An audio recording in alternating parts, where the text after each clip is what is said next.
હાલો મિત્ર, મેં બનાવ્યું છે આજે કેળાનું શાક. તો મેં કેળાને સરસ મજાના કટકા કરી લીધા છે અને એમાં મેં હળદર, મીઠું, ચટણી ને થોડુંક તેલ મેલીને વઘારી લીધા છે. પછી મેં એને સાઉથ ઇન્ડિયન ટચ આપ્યો છે.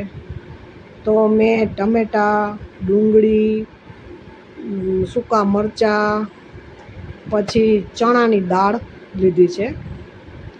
એને બધાને મિક્સ કરી અને મેં ગ્રેવી કરી લીધી છે. પહેલાં ને ગ્રેવી કરીને મેં જે શાક કેળાનું વઘાર્યું હતું તે અંદર નાખી દીધું છે ને સરસ મજાનું મારું સાઉથ ઇન્ડિયન ટેસ્ટવાળું કેળાનું શાક તૈયાર છે.